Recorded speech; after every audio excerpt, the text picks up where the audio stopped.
बिस्मिल्लाहिर्रहमानिर्रहीम। अस्सलाम वालेकुम dear student. MTH 501 linear algebra lecture number 4 आज डिस्कस करेंगे। इसमें हम डिस्कस करेंगे row reduction and echelon form. सबसे पहले हमने डिस्कस करना है echelon form of matrix. A rectangular matrix of echelon form if it has following three properties. Echelon form matrix को प्रूव करने के लिए थ्री प्रॉपर्टीज़ की मदद से हम उसको सॉल्व करेंगे। सबसे पहले तो मैं आपको इसकी एग्जांपल दिखाऊंगी। एग्जांपल की मदद से वन बाय वन स्टेप को सॉल्व करेंगे। अब ये जो एग्जांपल है ये इसकी दी गई है। इस एग्जांपल की मदद से हम इसको सॉल्व करते हैं। फर्स्ट जो एग्जांपल है, फर्स्ट प्रॉपर्टीज़ है all non zero rows are above any row of all zeros. इसमें बात की गई है कि जो नॉन ज़ीरो रो होगी वो ऊपर होगी और जिसमें ज़ीरोज़ होंगे वो नीचे होंगी। अब इस एग्जांपल में देखें, फर्स्ट जो नॉन ज़ीरो रो है वो सबसे ऊपर है और जिसमें ज़ीरो है वो सबसे नीचे है। तो फर्स्ट जो प्रॉपर्टीज़ है वो सेटिस्फाई हो गई। अब नेक्स्ट प्रॉपर्टीज़ को देखें। Each leading entry of row in a column in the right of leading entry of the row above it. अब उन्होंने बात की है कि हर लीडिंग एंट्री जो है अगर वो पहले कॉलम में है, जो अगली लीडिंग एंट्री होगी चाहे वो दूसरे कॉलम में या तीसरे कॉलम में, उस दूसरे या तीसरे कॉलम की अगली रो में होगी। अगर ये फर्स्ट कॉलम की पहली रो में है ना, तो अगर दूसरे कॉलम की दूसरे कॉलम में रीडिंग एंट्री आ रही है तो वो दूसरी रो में भी होगी। वो दूसरे में भी हो सकती है, तीसरे में भी हो सकती है। मस्ट नहीं है कि वो दूसरे में हो, पर यह है कि अगर वो पहले में है ना तो दूसरी जो होगी वो दूसरी रो में होगी, दूसरे कॉलम की दूसरी रो में। अब तीसरी बात है all entries of the column below in leading entries are zero. अब उन्होंने कहा है कि जो लीडिंग एंट्री है उसके नीचे क्या होंगे, वो ज़ीरोज़ होंगे। ऊपर चाहे जो भी वैल्यू हो, नीचे जो वैल्यू लीडिंग एंट्री के नीचे जो वैल्यू होंगी ना वो ज़ीरो होनी चाहिए। अब यहाँ देखिए, ये लीडिंग एंट्री है, इसके नीचे क्या है, ज़ीरो है। अब इसी तरह ये लीडिंग एंट्री है, इसके नीचे क्या, ज़ीरो है। नेक्स्ट लीडिंग एंट्री ऑलरेडी ही ज़ीरो है। सो एचिलॉन फॉर्म इस एग्जाम्पल से समझ आ ही गई होगी आपको। नेक्स्ट हमने देखना है reduce echelon form. Reduce echelon form को भी प्रूव करने के लिए दो प्रॉपर्टीज़ हैं। फर्स्ट जो है leading entries are all non zero rows is one. जो लीडिंग एंट्री है, अब यहाँ पे जो लीडिंग एंट्री थी यहाँ 2 थी, अब वहाँ उन्होंने बात की है कि उसकी तमाम लीडिंग एंट्री जो होंगी नॉन ज़ीरो रोज़ की वो 1 होंगी। जैसे ये लीडिंग एंट्री 1 होगी, नेक्स्ट भी 1 होगी, उससे नेक्स्ट भी 1 होगी। अब नेक्स्ट उन्होंने कहा है कि each leading entry 1 is the only non zero entries of its column.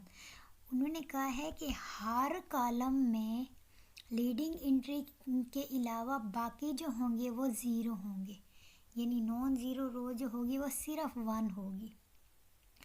ये देखें, यहाँ 1 होगी बाकी ज़ीरो होंगे, इसी तरह ये 1 होंगी बाकी ज़ीरो होंगे। अब ये जो है ना आपको एग्जाम्पल से अच्छी तरह क्लियर हो जाएगा, क्योंकि ये जो एग्जाम्पल है ये तो एचिलॉन फॉर्म की है ना। अब मैं आपको रिड्यूस एचिलॉन फॉर्म की एग्जाम्पल दिखाती हूँ।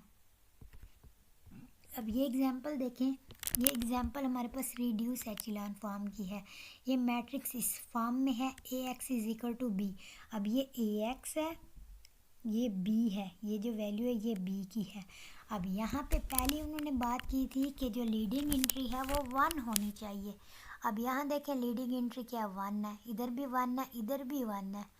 नेक्स्ट उन्होंने बात की थी कि हर कॉलम की लीडिंग एंट्री के अलावा बाकी वैल्यू क्या हो, वो ज़ीरो हो।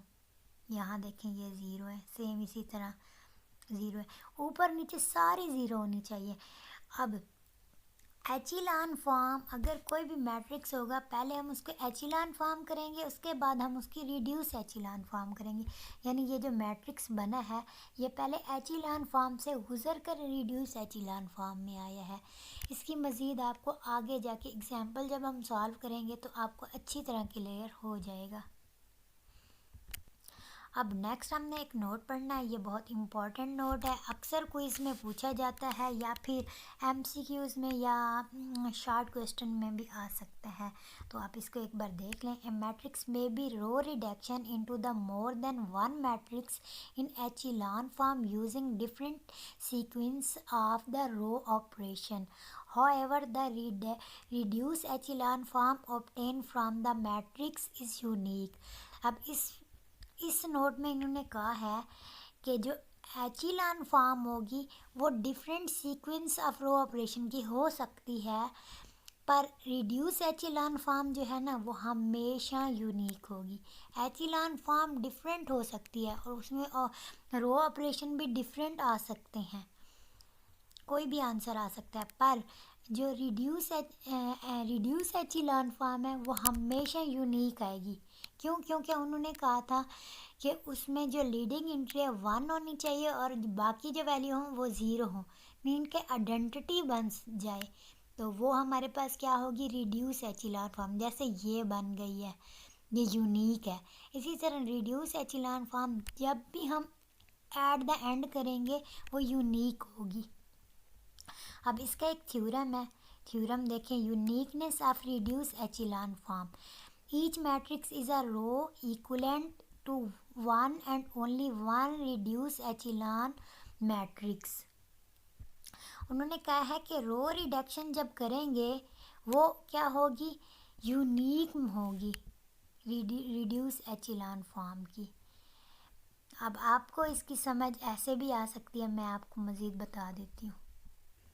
अब यहाँ देखिए मैट्रिक्स दिया गया है, आप हमने इसका रो इक्विवेलेंट करना है। क्या करेंगे, नीचे वाली वैल्यू को ज़ीरो बनाएंगे। जब नीचे वाली वैल्यू को ज़ीरो बनाएंगे तो फर्स्ट जो रो है उसको मल्टीप्लाई कर देंगे 4 के साथ, तो इक्विवेलेंट कर दिया R2 को। जब हम मल्टीप्लाई करेंगे 4R1 के साथ तो ये हमारे पास इसका सोल्यूशन आ जाएगा, तो ये क्या होगी, रो इक्विवेलेंट। उम्मीद है इसकी समझ आ गई होगी। अब नेक्स्ट है पिवट पोजीशन। पिवट पोजीशन क्या होती है, वही पिवट पोजीशन जिसको हम लीडिंग एंट्री कहते हैं। लीडिंग एंट्री को हम पिवट पोजीशन भी कह सकते हैं। अब लीडिंग एंट्री कौन सी होती है, अब इसमें जो 1 है ये लीडिंग एंट्री है। लीडिंग एंट्री के नीचे जो वैल्यू होती है वो 0 करनी होती है, अगर 0 ना भी हो तो हमें करनी पड़ती है। तो ये क्या है, पिवट पोजीशन। नेक्स्ट देखें, नेक्स्ट इस पे नोट दिया गया है।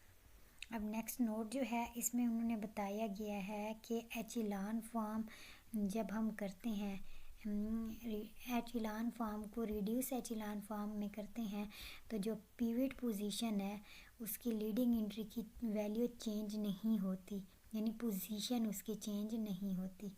अब इसी तरह पिवट कॉलम, पिवट कॉलम क्या है, जैसे पिवट पोजीशन है नेक्स्ट पिवट कॉलम जो होगा, अब ये भी कॉलम भी तो है ना, पोजीशन में भी है और ये कॉलम में भी है। नेक्स्ट जो कॉलम होगा उसकी भी पिवट पोजीशन होगी, उसके नीचे वाली वैल्यू क्या होगी, 0 होगी। इसी तरह उन्होंने कहा कि pivot column of A contain the pivot position, उसकी पिवट पोजीशन भी होगी, यानी दूसरे कॉलम में अगर पिवट पोजीशन है उसको पिवट कॉलम भी कह सकते हैं। नेक्स्ट इसकी एग्जांपल देखें, इसकी एग्जांपल दी गई है, इसको भी इसी तरह सेम हमने सॉल्व किया है कि एग्जांपल दी गई है। हमने सबसे पहले तो यही बता दिया है कि इसका पिवट क्या है, 1 है। अब ये 1 कैसे आया है, सबसे पहले हमने इसको सॉल्व किया है, R4 को R1 के साथ चेंज कर दिया, इंटरचेंज किया है ऐसे। अब यहाँ पे नेक्स्ट स्टेप में हमने किया है R1 प्लस R2। अब ये देखिए R1 हमारे पास ये है और R2 ये है, यहाँ पे हमने 0 बनाने के लिए इन दोनों को प्लस किया है, प्लस माइनस माइनस 0 आ जाएगा, बाकी वैल्यू एज इट इज़ रही हैं, जस्ट हमने इसी वैल्यू को इस वैल्यू के साथ प्लस किया है, तो ये वैल्यू क्या होगी, ये थोड़ी सी चेंज हो गई है, ये वाली रो ये बन गई है। उससे नेक्स्ट स्टेप में हमने किया है इस वैल्यू को 0 बनाने के लिए, ये ऑलरेडी 0 है, इसको 0 बनाने के लिए 2R1 इसको हमने मल्टीप्लाई किया है 2 के साथ R1 को, और फिर उसके साथ प्लस कर दिया R3। जब इसके साथ करेंगे तो ये वाली हमारे पास फाइंड हो जाएगी। अब यहाँ देखें 0 हो गया। इसी तरह 5, 10 जब आप करके देखेंगे ना सेम ऐसे ही होगा। अब एक मैं करके दिखा देती हूँ। यहाँ देखें, अब जब हमने इसको मल्टीप्लाई किया था 2 के साथ, 2, अब सेकंड में क्या था 4, 4 माइनस अब ये वाली 3, इसके साथ हमने प्लस किया है ना, यहाँ पे प्लस माइनस माइनस हो गया 3। अब 4 2 ज़ार 8 माइनस 3, 8 में से 3 गए 5, तो यहाँ पे क्या आया हुआ 5। इसी तरह ये स्टेप भी करेंगे, ये भी करेंगे, तो इसके ऐसे ही आंसर आ जाएंगे। अब नेक्स्ट जो हमारा पास पिवट कॉलम है वो ये हो गया। अब उसके जो नीचे वाला वैल्यू हैं ये हमने ज़ीरो बनानी है। तो ये कैसे ज़ीरो हो सकती हैं? सबसे पहले क्या करेंगे, इन वैल्यू को ज़ीरो बनाने के लिए ये करेंगे -5/2 रो 2 में एंड रो 3 में ऐड 3/2 रो 2 एंड 4। जब हम ये मेथड यूज़ करेंगे तो ये हमारे पास सोल्यूशन आ जाएगा। अब ये देखें -5/2 R2 में हमने किया है, यानी इस वैल्यू को हमने मल्टीप्लाई कर दिया है -5/2 के साथ, फिर प्लस कर दिया R3 के साथ। इसी तरह 3/2 को R2 के साथ, फिर प्लस कर दिया R4 के साथ, तो ये फॉर्म बन गए और नीचे ज़ीरो आ गए। अब नेक्स्ट देखें, नेक्स्ट हमारे पास पिवट कौन सी वैल्यू हो जाएगी? नेक्स्ट पिवट जो आनी है वो हमारे पास आएगी 5। इसको सबसे पहले तो हम ये चेंज कर लेंगे, ये चेंज करेंगे, यहाँ पे 5 आ जाएगा। फिर ये जो 5 होगा ये हमारे पास क्या आ जाएगा, पिवट, उसके नीचे ज़ीरो बनाना है, तो इसके नीचे ऑलरेडी ज़ीरो बना हुआ है, सो ये हमारे पास क्या बन गई, एचिलॉन फॉर्म, एचिलॉन फॉर्म बन गई। सो एचिलॉन फॉर्म कर लिया। इससे मज़ीद हम क्या करते हैं, रिड्यूस एचिलॉन फॉर्म, पर इस क्वेश्चन में इन्होंने जस्ट एचिलॉन फॉर्म ही करना था। उम्मीद है इसकी समझ आ गई होगी। अब हर पॉइंट पे वो बता रही हैं कि इसका पिवट पोजीशन ये है, उसका पिवट कॉलम। अब ये देखें, पिवट पोजीशन के नीचे पिवट कॉलम जो होगा वो ज़ीरो होना चाहिए। अब यहाँ पे दोबारा बता रही हैं, हर पॉइंट पे बता रही हैं, यहाँ पिवट पोजीशन क्या है, यहाँ पिवट कॉलम क्या है। तो आप इसको नोट ना भी करें, वैसे सिंपल सा लिख लें तो भी आपके लिए ठीक है। अब ये चीज़ें लिखने की ज़रूरत नहीं है, ये जस्ट आपको समझाने के लिए हैं। नेक्स्ट एग्जांपल नंबर 3 देखें, इसको भी हमने जस्ट सॉल्व करना है और इसमें वैल्यूज़ ऐड करनी है। फर्स्ट ऑफ ऑल हमने इसमें स्टेप 1 जो है उसमें हमने क्या करना है, पिवट पोजीशन को टॉप पर लेकर आना है। अब देखें यहाँ पे जो पिवट पोजीशन है वो ज़ीरो है, ज़ीरो तो कभी भी नहीं हो सकती। पिवट पोजीशन यानी एंट्री, लीडिंग एंट्री क्या होनी चाहिए, नॉन ज़ीरो होनी चाहिए। तो सबसे पहले हम क्या करेंगे, लास्ट जो R3 है उसको ऊपर ले आएंगे और R1 को नीचे, उसकी रो इंटरचेंज करेंगे। उसके बाद हम उसमें वैल्यू ऐड और प्लस करेंगे, यानी जब ये हो जाएगी, इसको हमने 1, इसके नीचे हमने ज़ीरो बनाना है, इसके नीचे ज़ीरो बनाएंगे इस मेथड से। उसके बाद नेक्स्ट हमारे पास पिवट पोजीशन क्या आ जाएगी, 2 हो जाएगी, उससे नेक्स्ट क्या हो जाएगी, 6 हो जाएगी। तो ये जस्ट सिंप्लीफिकेशन की हैं। सिंप्लीफिकेशन करने के बाद हम ये वाली वैल्यू जो है ये हमारे पास आ गई हैं। नेक्स्ट हमने उसकी करनी है echelon form, reduce echelon form तो हो गई। अब जब हम उसको रिड्यूस एचिलॉन फॉर्म करेंगे 1 1 बनाने के लिए क्या किया है, इसको भी 1 बना लिया, इसको भी 1, सेम इसी तरह इसको भी 1। ये आप सॉल्व करेंगे आपको इजीली आपसे हो जाएगा। नेक्स्ट जो हमारे पास क्वेश्चन है, सोल्यूशन ऑफ लीनियर सिस्टम, ये आपको करवा देते। नेक्स्ट देखें, solution of linear system. Solution of linear system क्या होता है कि हमारे पास लीनियर इक्वेशन या कोई मैट्रिक्स दिया गया होगा। सबसे पहले तो हम उसको लीनियर इक्वेशन में कन्वर्ट करेंगे, उसके बाद हम उसकी वैल्यू फाइंड करेंगे x1 x2 एंड x3 की। अब ये देखें, ये मैट्रिक्स दिया गया है 1 0 -5 1 0 1 1 4 0 0 0 0। मैट्रिक्स दिया गया A X is equal to B. अब जो ये वाली वैल्यू है ये बी की हैं और ये क्या हैं, three matrix, three variable use हुए हैं, x1 x2 एंड x3। अब यहाँ देखें 1 है, x1, अब x2 नहीं है, 0 है तो x2 नहीं लिखा, x3 क्या है, -5 x3 इज़ इक्वल टू 1। इसी तरह x1 0 है, x2 की वैल्यू और x3 की वैल्यू है इज इक्वल टू 4। अब x3 की वैल्यू नहीं है, x3 क्या है, फ्री वेरिएबल है, हमने इसको इक्वेशन में कन्वर्ट कर लिया। नेक्स्ट हमने इसकी वैल्यू फाइंड करनी है x1 x2 एंड x3 की। अब यहाँ हमने वेरिएबल x1 x2 जो हैं वो pivot column of the above matrix is called basic variable, other variable x3 is free variable. अब ये x2 और x3 जो हैं वो बेसिक वेरिएबल्स हैं। इसी तरह जो x3 है, x3 फ्री वेरिएबल क्यों है, क्योंकि उसकी कोई वैल्यू ही नहीं है, 0 इज़ इक्वल टू 0। अब उसकी वैल्यू नहीं है, फ्री वेरिएबल मतलब उसमें कोई भी वैल्यू हम पुट कर सकते हैं। नेक्स्ट देखें, हम इसमें सोल्यूशन फाइंड करेंगे।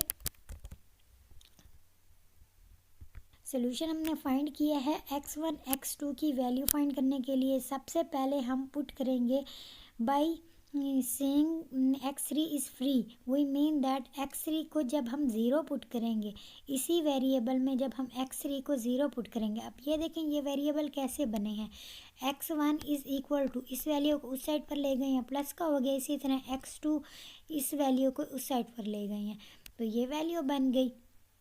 और x3 क्या था, फ्री वेरिएबल था। सो जब x3 को हमने ज़ीरो पुट किया तो इस वैल्यू में जब ज़ीरो पुट करेंगे ये हमारे पास बाकी के सोल्यूशन आ जाएंगे। सेम इसी तरह x3 को जब 1 पुट करेंगे तो उसके बाकी सोल्यूशन ये आ जाएंगे। तो जब हम उस मज़ीद हम x3 को 2 पुट करेंगे तो और सोल्यूशन आ जाएंगे। सो x3 फ्री वेरिएबल है तो ये हमारे पास बहुत सारे सोल्यूशन इसके आते जाएंगे।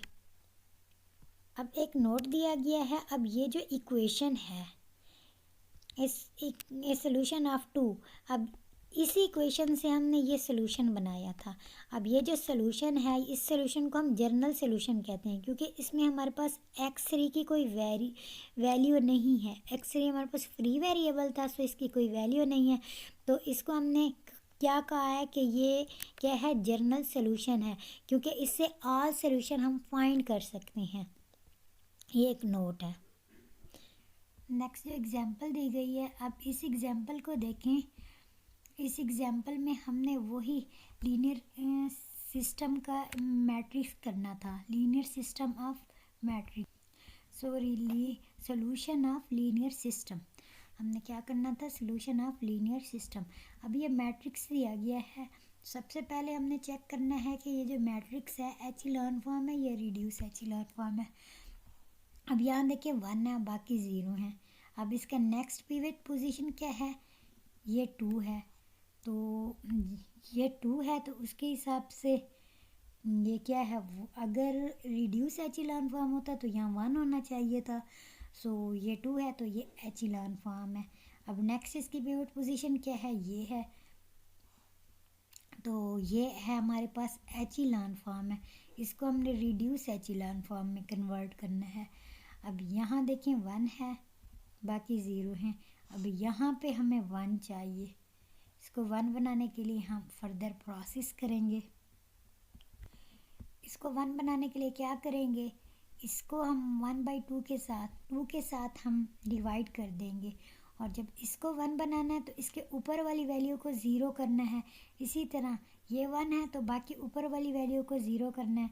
सो ये हमने प्रोसेस इसका फर्दर प्रोसेस किया है, तो ये इसकी फॉर्म बन गई। ये क्या फॉर्म बन गई, रिड्यूस एचिलॉन फॉर्म। अब इसी रिड्यूस एचिलॉन फॉर्म को हमने कन्वर्ट करना है सिस्टम ऑफ लीनियर इक्वेशन में। अब ये हमारे पास x1 x2 x3 x4 and x5 तक ये वैल्यूज़ हैं, और ये वाली वैल्यू क्या है, b की वैल्यू हैं, ax is equal to b।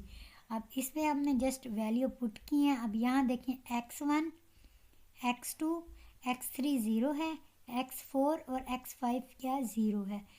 अब यहाँ देखें x1 और x2 0 हैं, x3 और x4 की वैल्यू है। अब नेक्स्ट क्या x5 की वैल्यू है। जस्ट इसमें लीनियर इक्वेशन की मदद से हमने इसको सॉल्व किया है। जब हम इसको लीनियर इक्वेशन की मदद से सॉल्व करेंगे ये इक्वेशन बन जाएगी। अब देखें x2 और x4 ये हमारे पास फ्री वेरिएबल हैं। जब ये फ्री वेरिएबल हैं तो इसमें मज़ीद हम इसको कैसे सॉल्व कर सकते हैं। अब इसमें दो फ्री वेरिएबल आ गए हैं। अब देखें x5 जो है वो फिक्स है, ये तो फिक्स होना है, इसकी कोई वैल्यू चेंज होनी भी नहीं है।